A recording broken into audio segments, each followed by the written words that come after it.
bonsoir à tous. Nous sommes 4 ce soir à vous présenter cette initiative, une cour aux objets insolites.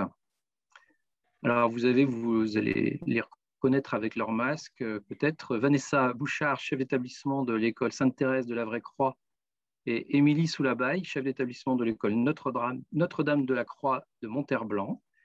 Donc sont toutes les deux porteuses de l'initiative qui va vous être présentée. Cécile Billot, qui est chargée de mission au service école et pilote des laboratoires à la DDEC du Morbihan. Bonjour à tous. Et moi-même, Didier Jean, donc coordinateur de l'animation pédagogique au service école de la DDEC du Morbihan.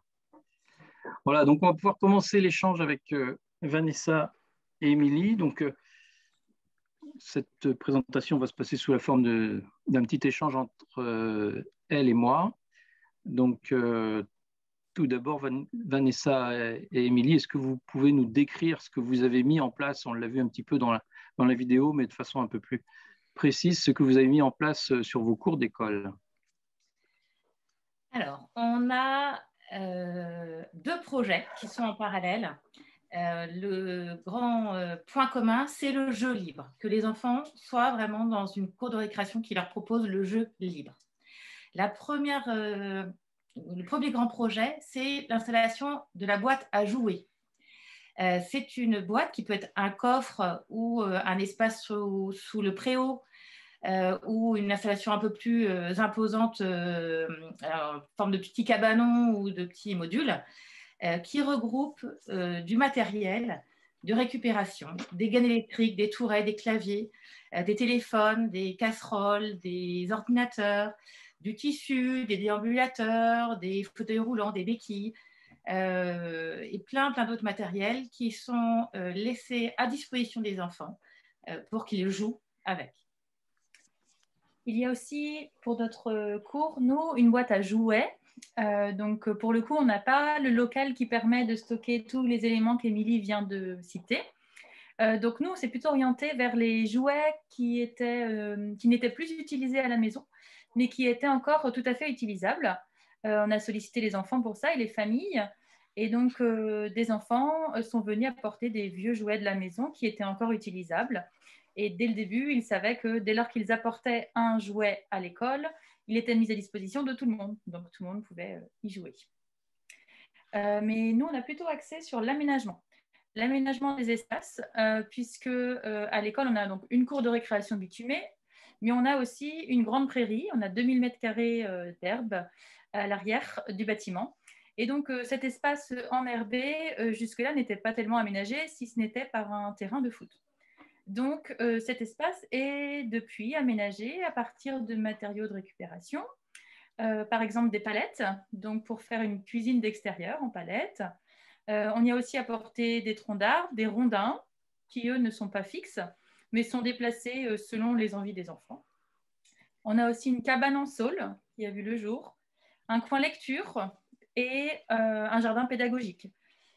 Voilà, la liste n'est pas encore terminée. Nous, cette partie aménagement d'espace naturel, on va dire, est venue que dans un second temps, puisqu'on n'avait pas de terrain à la base.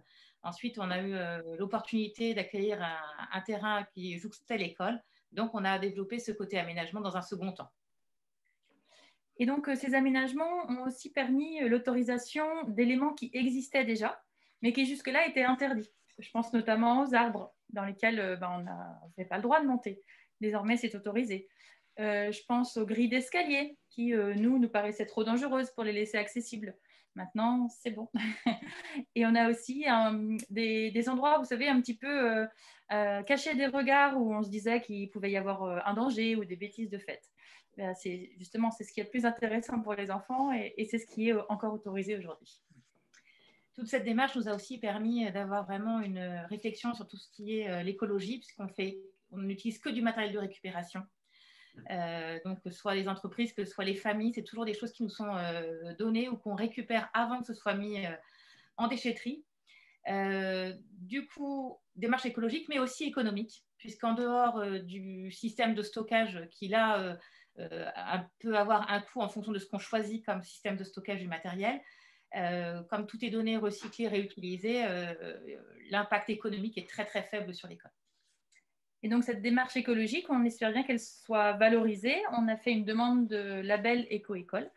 Donc, voilà, on croise les doigts pour que ce soit valorisé de cette manière. Dans la vidéo, vous avez évoqué un petit peu les motivations qui vous ont amené à mettre en place ce projet, mais est-ce que vous pouvez développer les préalables qui ont à la mise en place de ces aménagements, et du côté notamment de l'équipe éducative?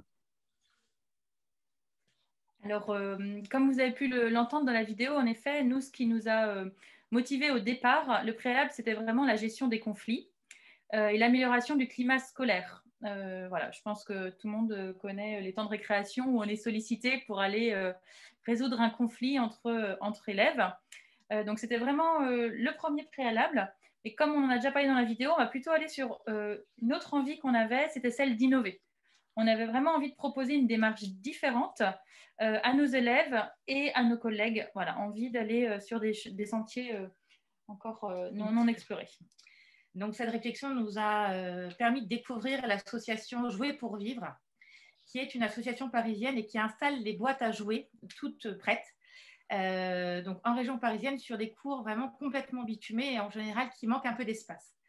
On a contacté cette association qui est venue former l'ensemble de nos collègues, évidemment ASEM et enseignants, pour nous expliquer ce concept de Playbox, puisque c'est un concept anglophone, et pour nous accompagner dans le renouvellement de nos représentations, de ce que c'était qu'une cour de récréation, nous confronter à nos limites et à nos idées reçues, nous réapprendre à surveiller une cour de récréation et nous permettre aussi une relecture de nos espaces, parce qu'on avait tendance à essayer d'induire les enfants dans une utilisation de certains espaces de la cour de récréation.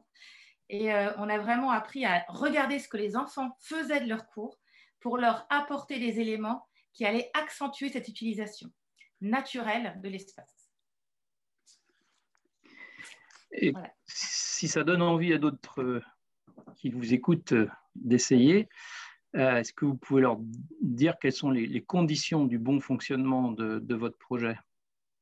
Alors, la formation, on vient d'en parler, on ne va pas rester 3 heures dessus. La communication, dans un deuxième temps, c'est quelque chose qui nous paraît essentiel. La communication aux familles d'abord, parce qu'en effet, il fallait quand même mettre au courant les familles de ce qui allait se passer sur l'école, c'est quand même un changement. Notamment parce qu'on laisse désormais les enfants aller dans la prairie même quand il pleut, par exemple. Donc, évidemment, pas quand il y a des trompes d'eau, mais enfin, c'est assez rare quand même en Morbihan. Donc, non, trêve de plaisanterie. En fait, les enfants ont le droit chez nous d'avoir des bottes. Et au-delà d'avoir le droit, c'est que la paire de bottes figure sur la liste de fournitures. Donc, voilà, les enfants viennent à l'école avec des bottes de pluie et les parents sont informés qu'il se peut qu'ils rentrent avec des vêtements un peu sales de l'école. Ce serait la garantie qu'ils aient bien joué finalement. Et la communication, elle nous a semblé aussi importante ces derniers temps par rapport aux passants. Parce qu'en fait, on a été interpellés par des personnes qui nous disaient qu'ils avaient trouvé des objets quelque peu insolites sur le trottoir qui étaient juste à côté de l'école. Et il y en a un, par exemple, qui a pu nous demander si on n'avait pas perdu notre ordinateur portable en arrivant à l'école le matin. Mais non, c'était un ordinateur de la cour, un vieil ordinateur qui ne servait plus. Donc, la communication. Et il y a autre chose qui est important, c'est de laisser le temps. Parce que ça remue quand même beaucoup nos représentations de la cour de récréation. Ça peut interpeller, ça peut faire peur. Et laisser le temps à nos collègues de s'habituer, de s'approprier tous ces changements. C'est parfois un peu frustrant parce que Vanessa et moi, on était très, très motivés, donc on avait envie de tout mettre en place. Mais le fait d'avoir laissé le temps à nos collègues d'installer les choses petit à petit, c'est vraiment un gage de réussite. Je vais donner un exemple concret. Quand on a fait la formation, la formatrice nous a donné toute une liste d'objets qui pouvaient être utilisables pour nous orienter un petit peu, nous donner un peu des idées. Et elle a parlé des cordes. Alors moi, dans l'équipe, ça a été un nom massif et franc. On ne se rendait pas compte, c'était catastrophique, voilà. Et puis maintenant, j'en ai. Après à peine 1 an d'utilisation vraiment complète du terrain, ça y est, on a les cordes qui sont arrivées et non, ça se passe très bien. Et ça amène beaucoup, beaucoup de jeux. Donc, il faut leur laisser le temps de cheminer pour que les choses passent sereinement. Et quels sont les effets induits de ce projet après plusieurs mois de fonctionnement? Alors, si on reprend, on partait des préalables tout à l'heure, donc les conflits. Eh bien, on a quand même une réduction considérable du nombre de conflits lors des temps de récréation et une amélioration claire du climat scolaire. On a aussi une amélioration des comportements qui induisent les conflits, mais aussi, ce qui est très étonnant, une réduction des incidents et des accidents sur la cour de récréation. Moi, j'ai eu l'occasion de tester grâce à la Covid, le fait de séparer mes groupes. Et du coup, j'avais un groupe qui était sur la cour bitumée, un groupe qui était sur la cour en herbe. Et au début, on n'avait pas bien réparti les choses. Donc, la boîte à jouer, elle était quasiment que sur la cour en herbe. On n'avait quasiment plus de matériel sur la cour bitumée. Et on s'est rendu compte qu'on avait beaucoup plus d'incidents et d'accidents scolaires sur la cour bitumée, qui était relativement redevenu un peu classique, que sur le terrain, on avait beaucoup de matériel en utilisation. On a aussi remarqué une augmentation du bien-être pour les enfants et les encadrants des terrains de jeu et des cours de récré. Petite anecdote là aussi, j'ai eu à remplacer en fait une ASEM de l'école et comme c'est un temps municipal, j'ai sollicité la municipalité. Eh bien, j'ai su qu'il y avait eu bagarre pour venir surveiller les enfants sur le temps de récréation, sur le temps méridien, parce qu'a priori, c'est très agréable ce moment-là pour les encadrants. On a un développement de la créativité. Les enfants nous épatent tous les jours avec tout ce qu'ils peuvent inventer. Mais la palme est quand même revenue à l'école de ma collègue quand elle nous a montré une photo d'enfants jouant en tennis avec des casseroles et des poêles à frire. On a aussi remarqué que l'inclusion sociale et la collaboration étaient fortement remarquables en fait sur ces temps-là. On pense notamment à la collaboration entre les petits et les grands, beaucoup de coopération, j'allais dire plutôt, quand la Covid le permet, hein, quand le brassage est possible. Mais on a aussi remarqué que ça permettait à des enfants en besoin éducatif particulier de s'y retrouver. Par exemple, on pense à un élève hyperactif qui avait du mal à trouver sa place sur ses temps de récréation, qui là eh bien, a accès à beaucoup plus qu'il ne pouvait avoir avant, et donc trouve sa place dans des jeux avec les autres désormais, alors que ce n'était pas forcément le cas avant. Et à l'inverse, des enfants un peu plus introvertis eh bien, trouvent leur place dans les coins lecture ou dans des coins un petit peu plus cabanes, où ils peuvent se retrouver au calme et donc passer un meilleur moment. Enfin, toi, Émilie, avec le matériel médical que vous avez sur la cour, on n'a pas encore la possibilité de confirmer ce qu'on avance là, mais on pense que ça permet une meilleure intégration de la différence chez les enfants. Le matériel n'est plus un frein puisqu'ils l'utilisent au quotidien, ils le connaissent. Autrement, on a vu aussi au niveau autonomie et confiance en eux. Au début, quand on a mis en place tout le matériel, les enfants n'osaient pas trop se lancer. Dès qu'ils voulaient se lancer dans quelque chose, ils nous interpellaient encore beaucoup. Par exemple, construction d'une cabane, comment on fait, par quoi on commence. Et maintenant, ils se lancent, ils essayent, ils recommencent, ça s'écroule. Ils essayent, ils réessayent et puis ils s'accrochent. Et voilà, tout, par rapport à tout ce qu'on peut leur proposer, toutes les libertés qu'on peut leur laisser et toutes les occasions d'expérimenter qu'ils ont, on voit qu'il y a un gros impact là-dessus. Forcément, vous l'aurez compris, une sensibilisation au réemploi et à l'écologie. On a aussi une meilleure disponibilité pour les apprentissages académiques pour 2 raisons. La première, c'est que les enfants se retrouvent sur la cour de récréation, pour ceux qui sont plus moteurs, pour ceux qui sont plus introvertis, enfin, tout le monde s'y retrouve. Et du coup, ils reviennent de leur récréation ressourcés. Donc, ils sont plus disponibles. Et il y a aussi un gain de temps parce qu'on a beaucoup moins cette gestion de conflits qu'on avait avant à gérer. Et on a aussi trouvé un impact sur l'ensemble de la communauté éducative. Voilà, en fait, tous ces aménagements-là demandent une participation active des parents, des grands-parents, des proches, des anciens ou non de l'école. Donc, on a en fait un autre type de relation qui s'est développée lors de ces journées-là, ce qu'on appelle les journées travaux. Mais on a aussi remarqué qu'on avait touché d'autres familles, finalement, des familles qui n'osaient pas trop venir donner un coup de main, se sont dit, tiens, mais moi, je pourrais peut-être récupérer tel matériel puisque je travaille dans tel endroit. Et donc, on a remarqué qu'on a pu toucher encore plus de familles avec ce projet. Et enfin, sur les effets induits, on voulait finir par dire que c'était un dispositif innovant qui suscite l'intérêt de nouvelles familles également, de la presse, des associations, et donc ça donne de la visibilité à l'école. Alors, Quel bilan et surtout quelle perspective vous vous donnez par rapport à ce projet-là maintenant, après plusieurs mois? Alors, un apaisement général. On a un climat scolaire, autant enfants et adultes, qui a été vraiment modifié. Une évolution rapide du projet. C'est vrai qu'aujourd'hui, on a encore des idées en pagaille dans nos têtes. On parlait de poules tout à l'heure. Voilà, l'accueil d'animaux l'année prochaine. On ne va pas ouvrir un zoo, mais on va commencer par des poules. Donc, en gros, la transition a déjà eu lieu, mais il y a toujours à faire. Il y a toujours à se réinventer et c'est très motivant pour tout le monde. Cela dit, on met quand même une limite pratico-pratique. C'est très important d'être organisé et d'anticiper. Parce que ça peut vite démotiver, en fait, toute cette gestion du matériel. Donc, c'est important qu'on cale bien les choses avec l'équipe. Et puis, le fait d'être à 2 écoles, on partage aussi nos expériences. Donc, comment est-ce qu'on récupère le matériel? Comment et quand est-ce qu'on renouvelle les objets cassés? Parce qu'il y a beaucoup de matériel, mais il a déjà servi. Là, il est parfois un peu malmené, donc il y a de la casse. Donc, c'est important de savoir ce qu'on en fait, où est-ce qu'on le stocke avant que ça parte à la déchetterie. C'est tout bête, hein, mais des choses pratiques comme ça aide beaucoup. Et la dernière chose, c'est la trousse à outils. Indispensable pour être MacGyver au moment opportun. Et enfin, on a eu tous les deux des nouveaux enseignants sur l'école depuis qu'on a fait cette formation. Et bon, c'est un enthousiasme complet. Ils sont très, très motivés par le projet.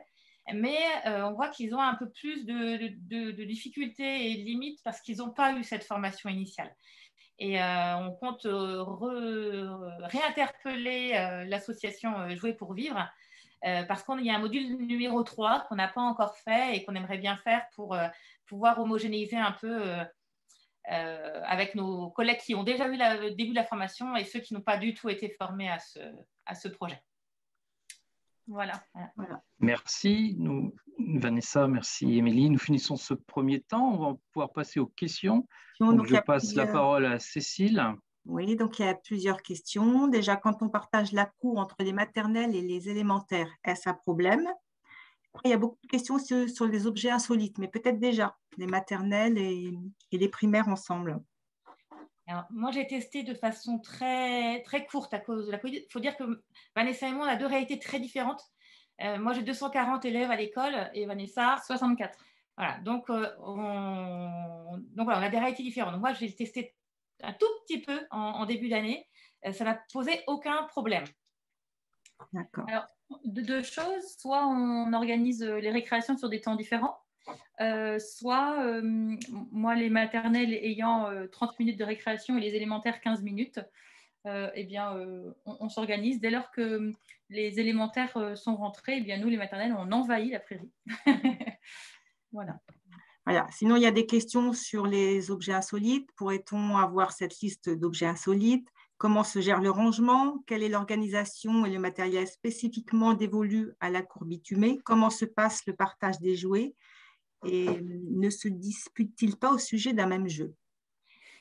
Alors, moi, je n'ai pas de dispute, mais je n'utilise que du matériel de récupération, je n'utilise pas de jeu. Et je pense que c'est vraiment une différence, c'est quelque chose qui amène une utilisation différente du matériel. Ils n'ont pas d'habitude avec ce matériel-là, contrairement aux jeux habituels. Et du coup, j'ai très, très peu de disputes.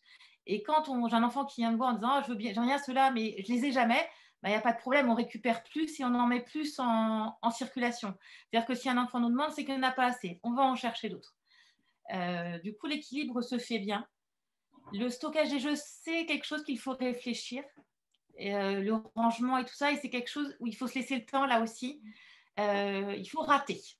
On met en place la chose, ça ne fonctionne pas, on se questionne en équipe, ça ne refonctionne pas, on se réquestionne en équipe, et ça y est, on avance. Mais il faut se laisser le temps. Et on trouve des solutions et une organisation qui va pour tout le monde. Et une organisation qui ira pour une école n'ira pas pour l'autre. Voilà, c'est ça. Nous, on a, par exemple, pour le moment, question pratico-pratique, on n'a pas de place pour stocker du matériel comme Émilie a, puisqu'ils ont aménagé tout un préau, en fait, pour le rangement de ce matériel. Nous, on envisage d'accueillir un conteneur dans la prairie pour pouvoir stocker tout ça. Comme pour l'instant, on ne l'a pas, eh bien, on n'a pas encore ce matériel-là. On ne veut pas se créer de surcharge, en fait, de matériel. Donc là, on utilise, nous, plutôt les jouets. Et pour répondre à la question, on n'a pas forcément de dispute par rapport à tel ou tel jouet. parce qu'il y a tellement d'espaces différents que c'est assez rare que les enfants veuillent venir jouer au même espace, au même moment, avec le même jouet. Oui. Et pour ce qui est de la liste du matériel, c'est difficile à donner parce que on peut donner des idées, mais en fait, elle est infinie, la liste. Nous, on envoie, moi j'ai un petit courrier que j'envoie aux familles régulièrement, on organise une semaine de récupération quand on voit qu'il y a besoin. On dit voilà, de tel jour à tel jour, vous pouvez déposer tous les soirs ou tous les matins le matériel que vous voudriez laisser à l'école. Et on a mis des idées, mais en fait, les parents nous amènent plein d'autres possibilités. Oui. Pour tout ce qui est grosse chose, on a demandé des photos aussi en amont parce qu'il ne faut pas que l'école devienne une déchetterie non plus. Donc, oui. On demande des photos pour pouvoir dire oui, ça nous intéresse ou non, on n'en veut pas. Justement, il y a des questions par rapport aux normes de sécurité. Êtes-vous en conformité avec les textes officiels, avec les normes de sécurité quand il y a des jeux qui arrivent et qui sont peut-être dangereux? Oui. Alors là aussi, la formation, c'est indispensable parce qu'elle nous apporte tous les textes dont on a besoin. Et pendant tous les 2 dernières années, là où on a été en contact avec elle, dès qu'on a un matériel qui arrive ou on a un doute, on lui envoie la question et elle est très réactive. Donc voilà, on a mis des bacs à sable en place. Elle nous a envoyé tout le texte sur les bacs à sable dans la semaine et on savait quel sable fallait mettre, quand il fallait changer, qu'est-ce qu'il fallait comme… voilà, on avait toutes les questions. Donc oui, on est dans les normes. Pareil pour les structures de jeu. Vous avez pu voir sur les photos ou les vidéos des grands tuyaux noirs en fait qui sont des canalisations. Voilà, donc il y avait une certaine hauteur à respecter, etc. Et elle était très au point là-dessus. Comment éduquer à la sécurité, objets coupants, rouillés. Est-ce que vous éduquez les élèves aussi et vous les laissez jouer, mais est-ce qu'il y a des temps en classe pour les éduquer sur les dangers possibles? Pas en classe, sur la cour. C'est-à-dire qu'on circule tout le temps sur la cour de récréation, on observe ce que les enfants font et on peut intervenir quand on voit un objet qui a cassé pendant la récréation. On va intervenir, on va leur dire attendez, regardez, c'est coupant, voilà. Et on va retirer le jeu immédiatement de l'utilisation de la cour. Et ce qui fait que comme on intervient régulièrement en se promenant, en interagissant avec les enfants, maintenant on a plein d'enfants qui disent attention, celui-là a été cassé, on va le jeter et ça se fait naturellement. Mais ce n'est pas des temps académiques. Il y a des questions aussi sur la formation. C'est ce que cet organisme peut former dans toute la France. Oui. Elle forme dans toute la France, mais par contre, la boîte à jouets pouvait être installée clé en main, on va dire, en région parisienne. Alors que dans le reste de la France, elle vient faire la formation, mais c'est à nous de mettre en place tout le matériel. Et ça a été pris en charge par Formiris. On a monté un dossier. Voilà, trop bien. Voilà. La personne qui a mis le lien de l'association d'organismes dans la conversation. Oui. Et 15 minutes de récréation, c'est suffisant pour aussi jouer, ranger? On a 15 minutes le matin. Le midi, on a la pause méridienne, hein, donc là qui est bien plus importante, et 15 minutes à nouveau l'après-midi. Alors, je ne sais pas comment vous faites chez vous, mais en termes de rangement, on a aussi appris à relativiser et à se dire finalement, est-ce nécessaire de tout ranger sur les petites récrés ou pas? Donc, on vous laisse deviner la réponse. Et il y a une autre chose aussi, c'est que comme on est enseignant, on a tendance à vouloir absolument qu'ils rangent dans la boîte à jouer. Les frites de piscine avec les frites de piscine, les tourelles et tout. Et en fait, c'est ce qu'il ne faut pas faire pour que ça fonctionne. C'est-à-dire que quand nous, on ouvre la boîte à jouer, en général, on a du mal à ouvrir la porte. Et après, il y a des choses qui tombent à moitié parce qu'ils ont tout mis vraiment comme ça venait. Ce qui fait qu'on gagne énormément de temps au rangement. Et ils ressortent aussi comme tout vient. Et ça leur offre en plus des possibilités de jeu. Parce que le matériel étant mélangé, ils font des associations qu'ils ne feraient pas autrement. Une question aussi, il y a certaines écoles qui ont juste une petite cour bétonnée là. Est-ce possible? Oui, tout à fait. Un bac comme une malle, vous savez, des grosses malles en métal qu'on peut récupérer. On la dispose dans un coin de la cour bitumée et dedans, on vient y mettre… Alors, peut-être pas du coup des gros objets comme Émilie avait, mais il y en a bien des tout petits ou des jouets, comme je parlais tout à l'heure, qui peuvent être amenés. Alors, il ne faut pas être trop petites choses non plus pour le rangement, mais il y a beaucoup de choses qui peuvent être mises en place. Et il ne faut pas oublier qu'à la base, cette boîte à jouets n'était installée que sur des petites cours bitumées. Donc, c'est vraiment possible. Nous, on se l'est approprié avec nos espaces. Mais, Et petite astuce pour les petits objets, parce que nous, du coup, c'est la chose. Eh bien, on a des parents qui sont commerçants et qui nous ont eu des caddies. Alors, les enfants adorent faire les courses sur la cour de récré pour tout ranger. C'est fabuleux. En 5 minutes, il n'y a plus rien. Ok. Oui, Didier, je crois que j'ai fait non, c'était juste, on a oublié de préciser au début, mais il y a quelqu'un qui posait la question aussi, c'est le lien entre vos deux écoles. Je ne l'ai pas dit, pourquoi vous êtes là ensemble toutes les deux ce soir. On ne l'a pas précisé. C'est ma filleule de direction. On est sur le même réseau d'écoles. Donc, c'est un projet que j'avais proposé en CEC à la base, à l'ensemble des écoles du réseau. Et puis, Vanessa m'a suivi dans l'aventure. Et du coup, on a créé plein d'autres liens entre nos deux écoles et c'est très, très intéressant. En fait, moi, petite école, donc 3 collègues. J'ai une de mes collègues qui est là, alors je vais dire que c'est une super collègue, hein. Mais super entente, mais en fait, une grande prairie de 2000 mètres carrés, mais en fait, on en fait quoi? Je ne vais pas dire qu'il y a trop, mais il fallait l'aménager, il fallait faire quelque chose. Et puis, l'accès aussi aux formations, hein, si on est bien que Formiris, il faut 8 personnes minimum. Donc, quand on est une petite école, c'est compliqué d'avoir un projet comme ça seul, mais en se mettant à plusieurs, on peut avoir accès à ces budgets, quoi. Et puis, pour faire évoluer le projet ensuite, c'est beaucoup plus porteur de le faire avec une équipe sur 2 écoles. Voilà. Hors Covid, on se fait au moins 2 concertations où les 2 écoles sont réunies et on confronte, il n'y a pas que ce projet-là, on a d'autres aussi en commun et on confronte nos réalités. Au niveau du cette formation, elle a représenté combien de journées? Alors, en fait, c'est 3 modules de 2 jours. Donc, on fait un premier module au tout début de la mise en place. Et ensuite, au bout d'1 an, on fait le deuxième module, ce qu'on a déjà mis en expérimenté. Donc, on a d'autres questions et d'autres problèmes, on va dire aussi, d'autres limites. Donc, ça nous débloque beaucoup de choses. Et le 3e module, c'est quand on a besoin. C'est-à-dire qu'elle ne nous a pas dit c'est l'année prochaine, c'est on va la solliciter quand on aura besoin. Et ce qui est bien, c'est que ces formations, elles se font dans nos écoles. Du coup, on peut aller visiter nos cours et avoir les avis des autres. Tiens, à tel endroit, qu'est-ce que vous pensez si on ferait plutôt ça? Moi, j'ai déjà observé que les enfants jouaient plutôt à ça, à cet endroit-là. Et c'est super d'être sur le terrain pour vraiment répondre à nos questions en temps voulu.